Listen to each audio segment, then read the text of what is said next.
All right, so we looked at the 3 things that we cannot control regarding attraction, and so I thought I would stop it before we get to the things that we can control regarding attraction, and I wanted to go over the scientific theory of love. So what the scientific theory of love does is it's kind of it has to do with kind of things that we can't control, but then we're going to take this and we're going to lead into things that you can control. But let's take a look at it. So what the scientific theory of love says is it says that that certain things affect our attraction. So for example, we talked last time about pheromones. And then we also talked about physical attractiveness. And so what happens in us when we see something very attractive is we release dopamine. It's just a natural thing or something new, we release dopamine. And then another thing is our love map is believed to be set up during childhood. And so when we first felt love,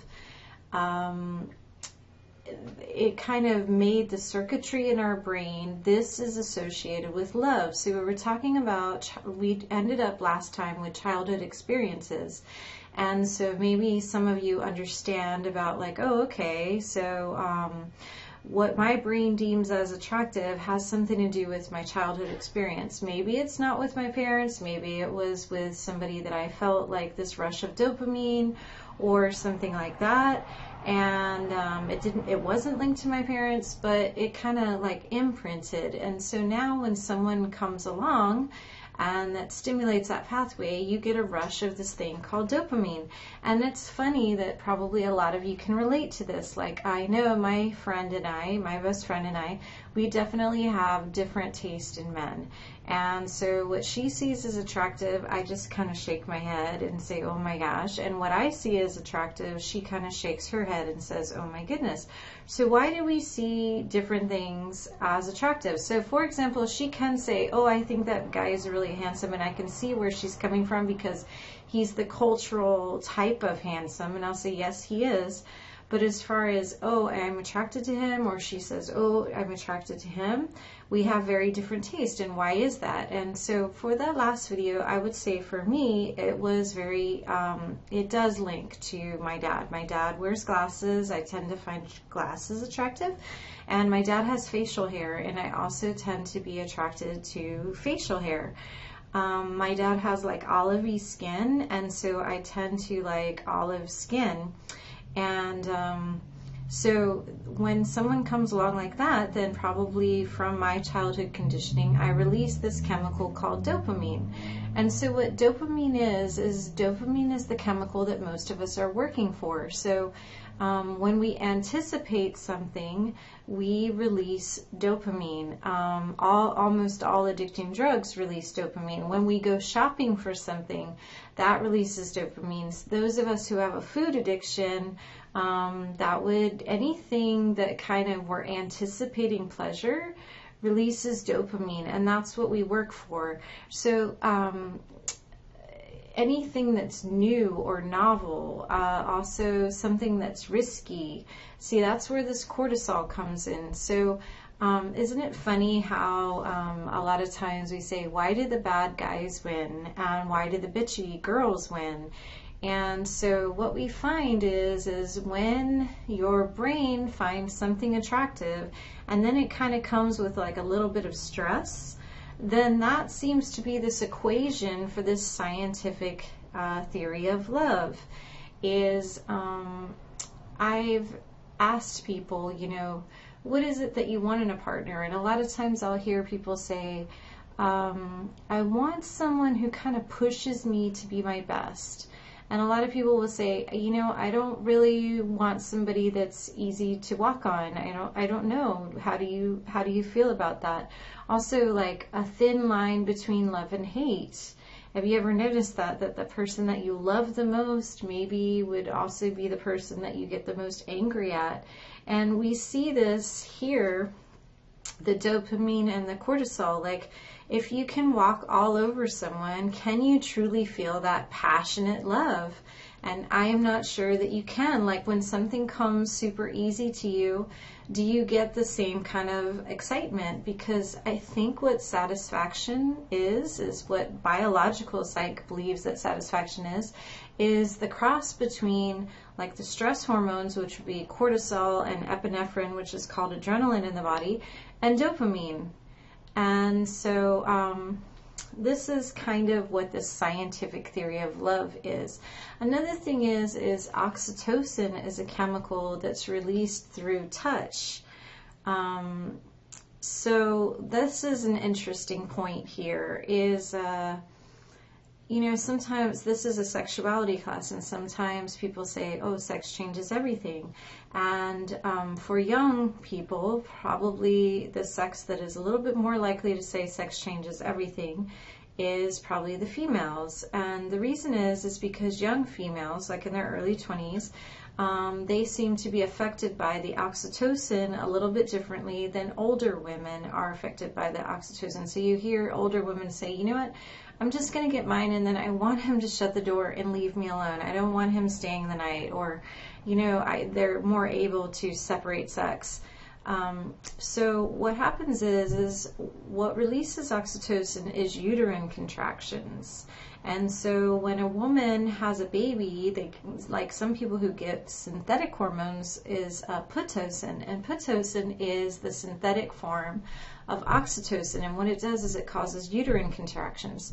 So the female orgasm also creates uterine contractions. And so in women kind of more in their childbearing ages, what happens is when you have strong uterine contractions, it seems to affect the amygdala, which is the area of the brain that's associated with bonding, fear, and rage. And that's why we talk about is there's a thin line between love and hate. And so this oxytocin could go up and kind of cause the woman to feel a bond because it's chemical. It's like when a woman has a baby, she's just been through all this pain, she's probably very exhausted, but if you ask most women, like after they had their baby, they just love that baby automatically. It's like they see that baby and they can't do anything but just stare at it. It's unbelievable. They want to hold it, they want to be near it. Whereas men, when after they have the baby, they also think it's very beautiful, the birth and that they have a baby, but it might take them a couple days of kind of caring for the baby before they start to feel that sense of love. So what happens is men have, they're actually saying double the amount of oxytocin receptors than females, but females tend to have a chemical, whereas men tend to bond through touch. So here's like a little quiz for you. Which sex has been found to fall in love faster? It's actually men. Which sex has seems to get more hurt by the breakups? It seems to be men. Now, who is more likely to initiate a breakup, a man or a woman? It's actually women. So this is interesting. So what they find is they find that men tend to bond more through spending time together and doing things together, kind of through touch. Whereas women, see, because men don't have a uterus, so even if a man has sex with a woman, since his uterus can't contract because he has no uterus, he doesn't necessarily release the oxytocin. And that's why you'll hear this kind of adage of men will say, well, it was just sexercise. It meant nothing to me. She meant nothing to me. She was there. It was offered. It was in the heat of the moment, and it meant nothing. I love my wife, or I love this, I love that.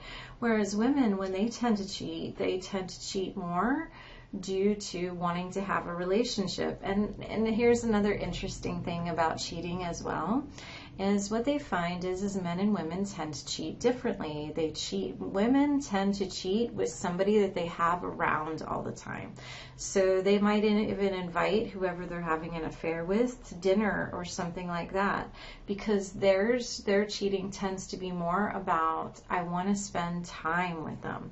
Whereas men, if they cheat, they tend to keep their mistress or whoever they're with very far away. They don't want to bring them around their wife in any way, shape, or form. Men report cheating just for the love of sex or sexual gratification, whereas women tend to report cheating more due to the perception of a lack of quality in the relationship and less about sex. Okay, so this is a lot of information here. So you know what pheromones are. Oxytocin is called the bonding hormone, and it's released through touch. It's also released through orgasm in women. It's what creates the uterine contraction and makes women bond to babies. If you've ever heard of mothers like totally rejecting the baby after birth, a lot of times what you'll see is there's a chemical problem there. We didn't go over endorphins, but endorphins, we're going to find out that the female orgasm is linked to pain. This may explain why 50 Shades of Grey is so popular. We find that the area of the brain that's activated for female orgasm is also associated with pain, and so we also find that when pain is involved, we release endorphins. So after sex, there's endorphins that get released, and this seems to help us bond. We found out that if I asked you what is the chemical of love, it would be dopamine, and this brings us to this 2-year hypothesis. So I asked the classes, like, when can you find the difference between love and lust? And the answer would be 2 years. You should not really consider a marriage for 2 years, and the reason is because after 2 years to anything, we have a tendency to develop a tolerance to dopamine. So for example, if you get a new car, every time you get in that new car, you're going to feel a rush for about 2 years, and after about 2 years, it's going to feel more like a car.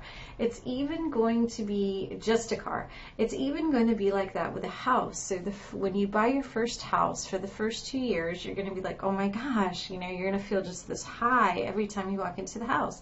But then after around 2.5 years, it'll just become a house. And it's the same with people. So for the first 2 years, you get a high every time you're with them. But after the 2.5 years, that dopamine rush kind of dies out, and you might notice that the room doesn't catch on fire as much anymore when they come in. It's just, oh, it's you. But look, if I had a teacher that taught us this, and I remember being very upset at him, but I'm back to teaching you this, is he said to us, he said, the best you can hope for is to marry your best friend, and it's a person that you are also sexually compatible with. That doesn't sound very romantic to me, but after learning about dopamine, I would say the same thing. I know that sex is such a powerful thing, but really enjoying doing things with a partner, or really kind of having this compatible morals, compatible values, you enjoy doing things together, I would say that's more important. And then hopefully you're sexually compatible. And how do you become sexually compatible is you'd have to be open-minded and so on and so forth. Okay, so that's what the 2-year hypothesis is that we develop a tolerance to anything after 2 years. Just one last side note on that is, I think that's such a powerful thing to learn, is a lot of us just keep running. I'm going to get there, and as soon as I get here, I'm going to feel happy. And as soon as I get here, I'm going to get happy. And as soon as I make this amount of money, I'll be happy. And as soon as I do this, I'll be happy. But really what we find that once you get there, you're only going to be happy for a short time, and then you'll need something else, and then you'll need something else. So recognizing that this dopamine is a never-ending chase is something to make us stop and appreciate what we have. We can continue the chase because that's what we need, is we need novelty, we need challenges in our life. but not to take it so serious that if we get to a certain place, it's going to be the be-all and end-all. Okay, we also learned that cortisol, the stress hormone, seems to increase passion. So I remember seeing a quote one time that says, hope plus doubt equals passion. And that's kind of that stress thing, like, oh, it could happen for me, but I'm not sure it could happen to me. That kind of seems to the passion. I'm not sure about this, or there's a line I can't cross, or wow, you're pushing me a little bit. Okay. Finally, on this slide here is I have different circuitry. So Helen Fisher, she's an anthropologist, she studied love, and she found that there were basically 3 brain circuits. One was lust, and it seems to be activated for about 7 months. Then we have romantic love, which is fueled by the dopamine. Also, the lust is fueled by something called the caudate nucleus. And then the romantic love lasts for about 2 years. And then the final circuit is something that can go on forever. And she actually did a lot of research on this. So there are people that are just, even when you do their brain scans, they are completely still in love with each other for years and years and years.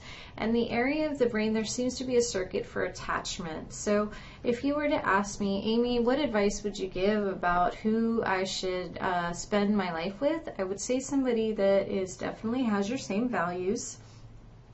Somebody that can be your friend and that you can do things together, because that's the circuit that seems to last.